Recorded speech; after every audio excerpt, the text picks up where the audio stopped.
Comme chaque semaine, je vous emmène découvrir les artisans qui font battre le cœur de l'Hexagone et les lieux qui font son prestige. Aujourd'hui, dans Version française, découvrez les artistes de l'école de Pont-Aven dans un musée au cœur de la Bretagne. Architecture d'intérieur et passion pour le cinéma se rencontrent ensuite dans l'univers de Sandra Benhamou. Dans Home Mode, le célèbre crocodile se réinvente sous la houlette de Pelagia Kolotoros. Chez Marie-Cécile Kfoury, patience et minutie s'imposent pour redonner vie à des toiles anciennes. Et juste avant de découvrir l'univers de l'architecte d'intérieur et designer Sandra Benhamou, tout de suite notre rubrique Pépite. Quand l'obscur devient révélateur, le noir de Soulages n'est pas un noir comme les autres. À partir de 1979, le peintre français Pierre Soulages invente ce qu'il nomme outre noir. Sur ces toiles, l'artiste applique une épaisse couche de peinture noire qu'il travaille ensuite avec des outils, couteaux, brosses, racloirs, pour en varier les effets de surface.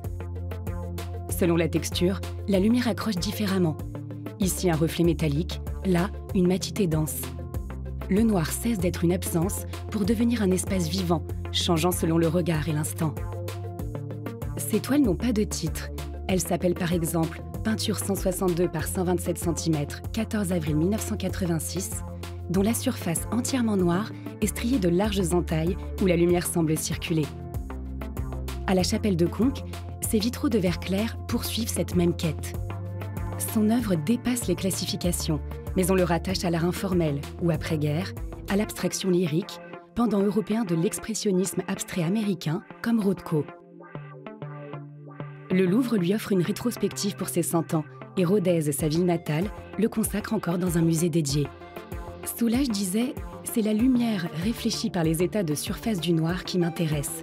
Je ne peins pas avec du noir, je peins avec la lumière. » Par ce renversement, celui que l'on nommait le maître du noir lui a donné une profondeur spirituelle.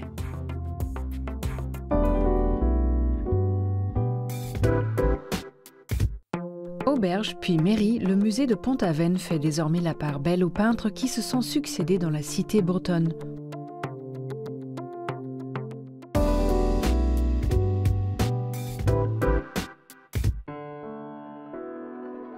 Alors nous sommes au musée de Pont-Aven. Auparavant, en fait, c'était l'annexe d'un hôtel, l'hôtel des voyageurs ou l'hôtel Julia. Au tout début du XXe siècle, Julia Guillou va souhaiter développer son hôtel et elle va créer ici un bâtiment dans lequel elle va situer son bar et la salle à manger. Donc ici, on peut imaginer de grandes tablées où les artistes venaient manger, venaient boire.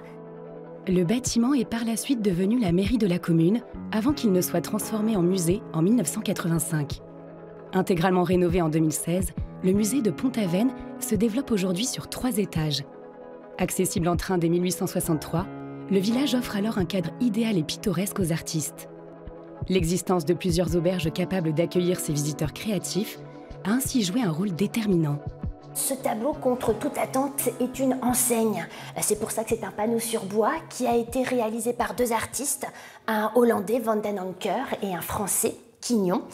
Cette enseigne, elle était au-dessus de l'auberge de Marie-Jeanne Gloanec et c'est assez étonnant parce qu'elle représente tous ces artistes qui venaient l'été à Pont-Aven. D'abord une petite colonie d'artistes américains et puis au fur et à mesure des Scandinaves, des Britanniques et qui vont grossir au point qu'à la fin du 19e siècle, il y a plus d'une centaine d'artistes qui gravitent à Pont-Aven l'été. Parmi les illustres artistes à avoir séjourné ici, Paul Gauguin est certainement le plus célèbre. L'un de ses tableaux, intitulé « Village sous la neige », est aujourd'hui exposé au musée après avoir connu une histoire singulière. Il a été vendu sous les colibés parce que le commissaire-priseur l'avait présenté à l'envers et l'avait intitulé « Chute du Niagara » alors qu'on est bien à Pont-Aven. Alors Gauguin vient pour la première fois à Pont-Aven en 1886. Il vient chercher quelque chose qui va renouveler son art, encore teinté d'impressionnisme. Ici, on a des choses beaucoup plus dans l'aplat. C'est vraiment quelque chose de nouveau. C'est vraiment une synthèse entre la forme et l'idée. On ne cherche pas la réalité, mais peindre selon son âme, selon ce que l'on a dans l'esprit, faire une synthèse entre forme et idée, d'où la notion de synthétisme. Le mouvement du synthétisme initié par Paul Gauguin et Émile Bernard inspire et infuse les peintres qui se succèdent à Pont-Aven. Un véritable courant d'influence naît alors dans la cité bretonne et prend le nom d'École de Pont-Aven. Des artistes comme Paul Sérusier voient ainsi leur art transformé, comme en atteste ce tableau intitulé « Les porcelets ». Déjà, vous avez ce format très vertical, format très japonisant, ce format, vous savez, un petit peu kakémono. Regardez également cette bretonne dont le buste est tronqué. Et puis les couleurs qui sont totalement tout sauf réalistes au final. Ces porcelets aussi jaunes que le foin derrière. Donc on est vraiment ici dans une leçon typique de Paul Gauguin. On voit vraiment la naissance de ce courant, de l'école de Pont-Aven. C'est vraiment une explosion de couleurs, mais aussi une explosion, si on peut dire, dans l'histoire de l'art. En fait, on ne cherche plus à faire du beau, on cherche finalement à retranscrire ses idées, sa subjectivité. Une large part du musée est consacrée aux œuvres des artistes issus de l'école de Pont-Aven. La modernité picturale née dans ce village influence largement les courants artistiques novateurs du XXe siècle. Paul Sérusier et quelques jeunes peintres fondent quant à eux leur propre mouvement, les nabis. Il est ainsi possible de découvrir le tableau de Maurice Denis, Baigneuse à Port-Blanc. Le mouvement des nabis, qui signifie prophète en hébreu, il est né vraiment de la découverte de l'école de Pont-Aven et de l'art de Gauguin. Le droit de tout oser que revendiquait Gauguin a beaucoup influencé ces jeunes artistes. Fini la peinture sur chevalet, ils veulent décorer des murs, des hôtels, ils veulent allier art et vie. Et finalement, cette œuvre-là, même si c'est une peinture sur chevalet, elle est assez caractéristique. On l'imagine bien dans le décor d'une maison au bord de la mer. Avec leur regard singulier, les peintres invitent ainsi les paysages et coutumes de ce territoire dans les intérieurs du monde entier. Les œuvres présentées aujourd'hui au musée de Pont-Aven racontent comment les artistes se sont inspirés de ce village breton pour faire naître des courants picturaux majeurs, tout en façonnant l'identité artistique de cette cité.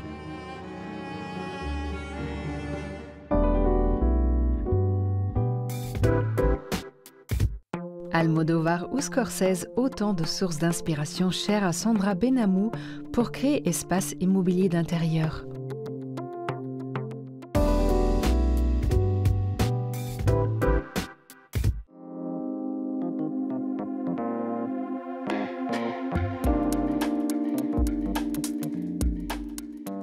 Bonjour Sandra. Bonjour Catherine. Sandra, vous êtes architecte d'intérieur passionnée par le cinéma. Chacune de vos réalisations reflète un peu ce talent pour la mise en scène et puis aussi l'envie de raconter une histoire. Le cinéma, en fait, c'était votre premier amour. C'était mon premier amour et mon amour pour toujours, on va dire. À chaque projet, que ce soit un projet d'architecture ou que ce soit même une pièce de design, j'aime raconter une histoire et j'aime mettre en scène, en fait. Et j'aime donner de la vie, créer une émotion, comme quand je vais au cinéma et que je vois un film et que ça me procure une vraie émotion. Est-ce qu'il y a des films plus ou moins importants dans votre vie? Amore, voilà. De Luca Guadagnino. Voilà, et qui est tourné dans la Villa Necchi, qui a d'ailleurs inspiré beaucoup d'architectes d'intérieur. Mais il y a aussi beaucoup d'autres films qui m'inspirent. Ça peut être l'univers d'Almodovar, ça peut être Scorsese, Casino. J'ai dessiné une collection de mobilier inspiré de Ginger, qui était le personnage de Sharon Stone dans ce film. Au début, vous vivez pendant 10 ans à New York, vous avez un super job en tant que distributeur et marketing. Et vous quittez tout parce qu'il y a eu ce qu'il y a eu aux États-Unis pendant cette période-là, les attentats, et vous allez vivre dans les Hamptons. Et là, vous trouvez une maison moche, il faut le dire. Très moche. Que vous devez transformer en maison de famille qui vous ressemble. Ça, c'était un premier, c'était le premier pas dans l'architecture d'intérieur. C'était le premier pas dans l'architecture d'intérieur et ça a démarré, c'est-à-dire que aussi, on démarrait notre collection d'art et de design. J'ai fait vraiment à mon instinct et j'ai mélangé en fait nos premières œuvres d'art avec des pièces de design. Je me souviens que j'avais été la première cliente à acheter le canapé de Urquiola chez B&B, le Tofty. Après ça, vous rentrez à Paris et d'abord je vais à Londres. Donc Londres, Paris, et puis un peu de bouche à oreille, quelques chantiers, et un grand hôtel à Dinard vous demande de le refaire complètement. Oui. Et là, c'est vraiment, on rentre dans le dur. C'était un gros défi, parce que d'abord, c'était un lieu sublime chargé d'histoire, qui était l'ancien aquarium de Dinard qui datait des années 30, et la villa accolée qui était une villa fin 19e. C'était un gros défi pour moi, à la fois parce qu'il ne fallait pas dénaturer ce lieu, le transformer en hôtel 5 étoiles avec toutes les contraintes qu'on peut avoir dans un hôtel 5 étoiles. J'ai essayé de mettre un peu d'audace, de retrouver aussi les codes de ces années 30 qui sont aussi une très très grande source d'inspiration pour moi. Riche de ses nombreuses idées et influences, Sandra Benamou fonde son agence à Paris en 2010, où elle travaille à la fois sur des projets d'architecture d'intérieur, mais aussi sur du mobilier, et ce, toujours de manière très intuitive. Wong Kar-wai, film 7. Ah, ça, Mais oui, tu te rappelles? Je l'avais vu, ça. C'est pour une de mes soirées, du coup. Bah non, mais je sais pas, j'avais oublié que j'avais... Ça pourrait être intéressant. Ouais, mais je l'avais vu déjà, ce truc. J'adore le tout premier, en fait, la toute première impulsion qui va donner le fil rouge, en fait, et raconter l'histoire. Et pour raconter ces histoires, Sandra privilégie des matériaux naturels. Elle aime mélanger les éléments et les amener là où c'est inattendu. Là, il y a de la laine de mohair, du sumac, de la soie de banane, du chanvre. Donc là, par exemple, j'ai eu la chance de faire une collection de tapis en collaboration avec l'édition 169, qui ont une vraie expertise dans les différentes techniques de tissage et dans la multitude de matières. C'est incroyable de voir aussi comment on arrive à juxtaposer les différentes matières et les différentes techniques, comment elles peuvent se raccorder entre elles. En fait, c'est ça qui est assez incroyable. Sandra se nourrit de la richesse du savoir-faire des artisans, comme c'est le cas avec Stéphanie de l'atelier de Ricou, avec qui elle a créé une applique en enduit peigné à l'occasion de sa deuxième collection de mobilier appelée Marfa. Ce que nous aimons, nous, c'est la poésie, finalement, la poésie des lieux. Qu'il soit ancien et que la patine du temps soit passée ou qu'il soit contemporain.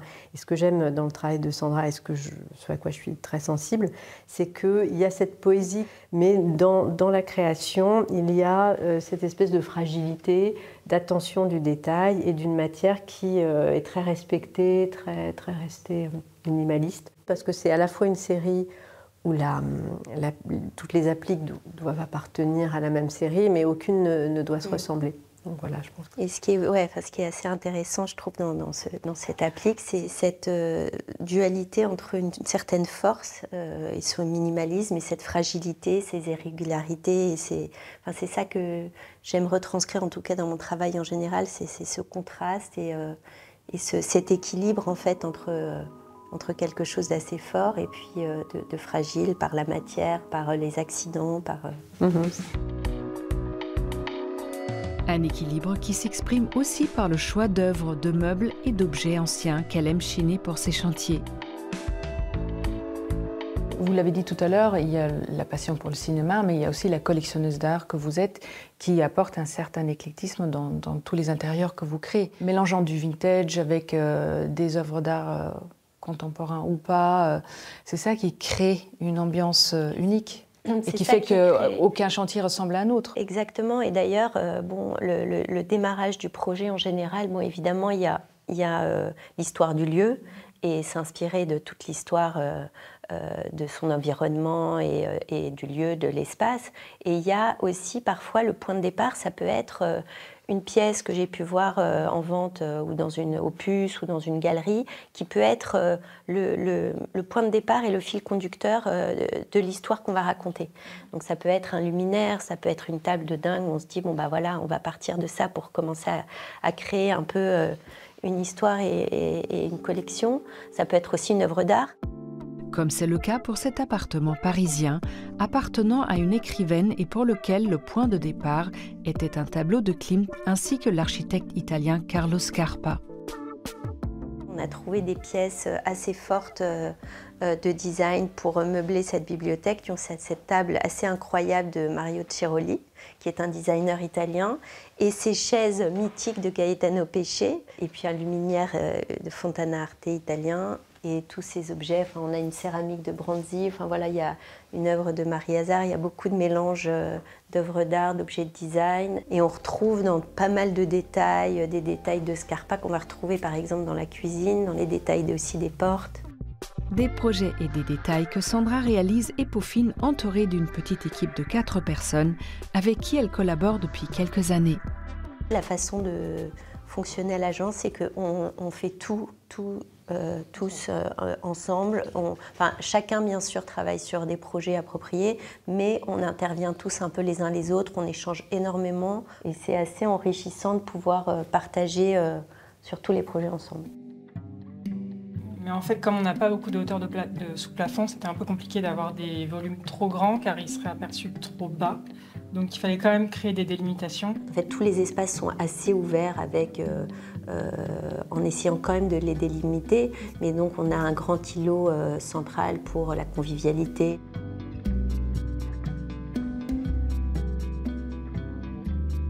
Sur quoi vous travaillez en ce moment ? Le dernier chantier alors ? Alors on a un gros chantier à Ramatuelle.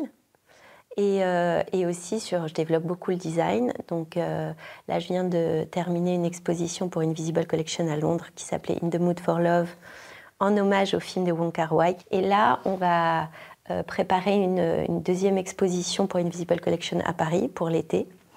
Et là, on est en plein... Là, je crois que je vais partir d'une chanson de Janis Joplin. Mais j'en dis pas plus. Et Sandra, si vous étiez un personnage de cinéma ?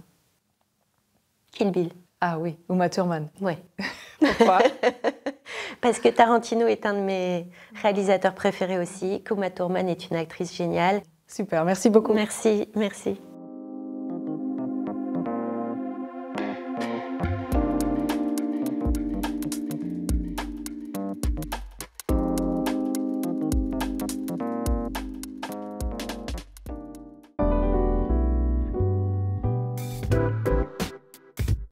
Tout de suite, Lacoste transforme le terrain de tennis en podium, le polo en gilet, la jupette en jupe plissée et le sac en étui de raquette.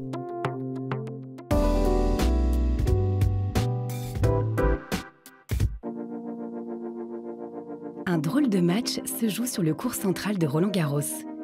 Il est orchestré par Lacoste qui transforme le terrain en podium pour le second défilé de sa directrice créative, Pelagia Koloutouros. Ici, pas d'échange endiablé, mais une démonstration de mode inspirée de l'histoire même de la marque, depuis ses innovations vestimentaires jusqu'à son impact culturel. Passée par Adidas et The North Face, Pelagia Koloutouros est spécialiste des collaborations à succès entre la mode et le sport. Fascinée par René Lacoste, c'est aussi son histoire qu'elle raconte dans sa collection automne-hiver 2025. Celui que l'on surnommait le crocodile fut champion de tennis dans les années 20 avant de transformer l'uniforme des cours en inventant le polo en coton piqué. Une petite révolution dans le confort du vêtement de sport que Pelagia Koloutouros décline en jouant sur ses accents rétro.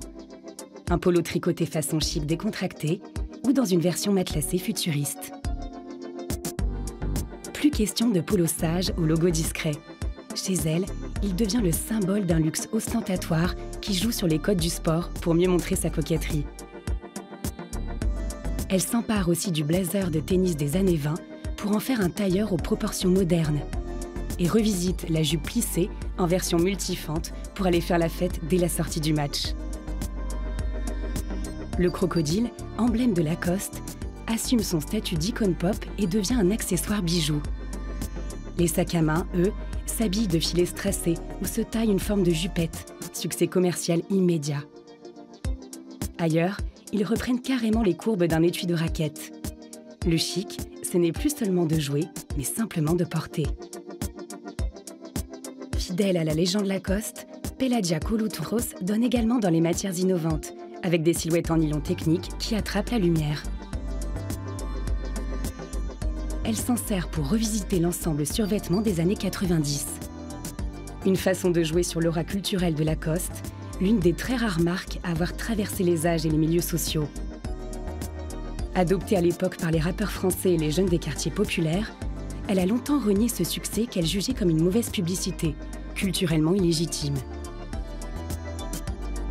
Aujourd'hui, la marque embrasse enfin toutes les facettes de son histoire.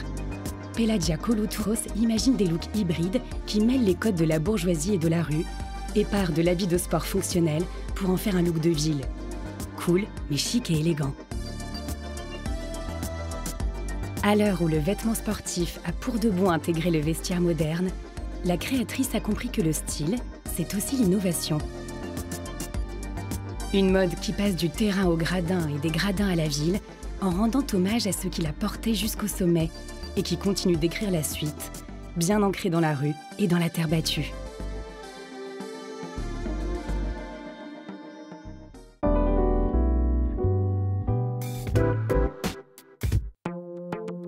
Restauratrice de tableaux, Marie-Cécile Kfouri se met au service des œuvres qu'elle rénove.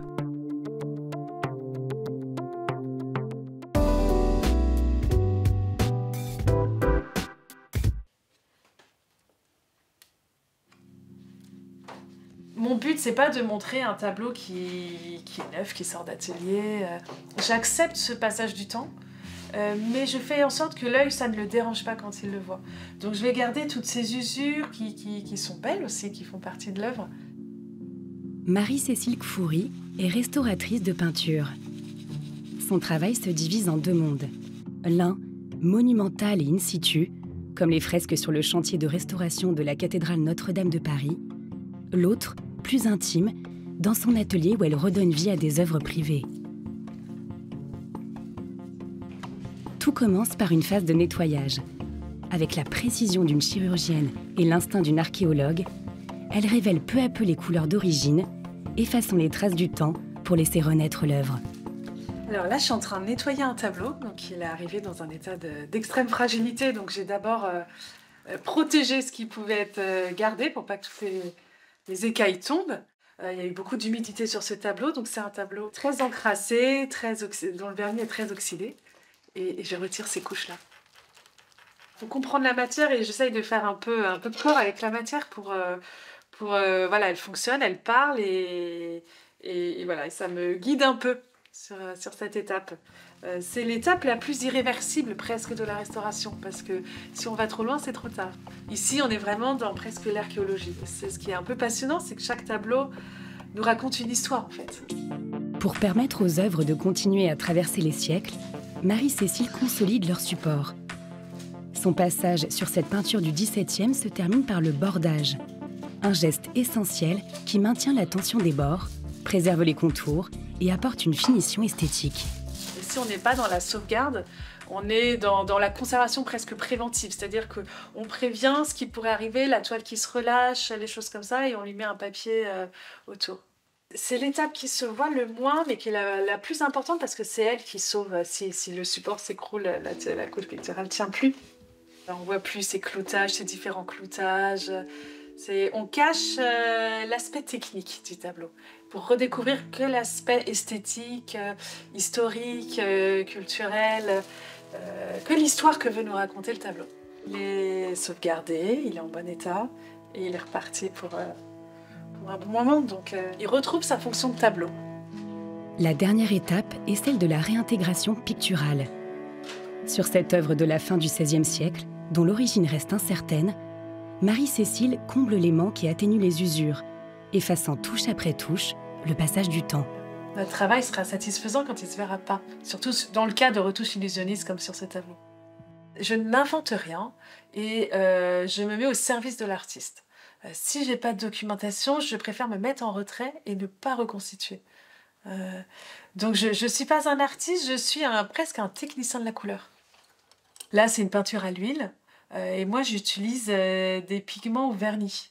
Donc des choses très très légères, des glacis, j'utilise pas de teinte opaque. On est vraiment dans les coulisses, on a l'impression de se retrouver un peu à l'époque de l'artiste. Et on le revoit dans toute son humanité aussi. Donc ça, c'est quelque chose d'assez touchant. On voit un artiste qui a vécu, qui a fait, qui quelquefois a tâtonné, qui s'est repris, qui a changé d'avis. C'est assez touchant de voir ça. C'est une histoire en fait. On voit le tableau, mais on ne restaure pas seulement ça. Et je suis fière de voir les tableaux partir. Et ils reprennent une autre forme en fait. Ils reprennent leur âme. Et ça, moi, je ne peux rien y faire, ça, sur la matière. Moi, je ne travaille pas sur ça. On est fiers de voir nos clients ou le public redécouvrir leur œuvre. Quelquefois, ils sont subjugués. Mais je ne savais pas. Et je dis, mais moi, je n'y suis pour rien. Je n'ai fait que mettre en lumière et mettre en valeur cette matière. À l'image des fresques de Notre-Dame retrouvant leur éclat après l'incendie de 2019, Chaque œuvre renaît entre les mains de Marie-Cécile Kfoury. Par ses gestes précis et empreints d'humilité, elle ravive les couleurs, prolonge leur histoire et leur offre de nouvelles années de vie.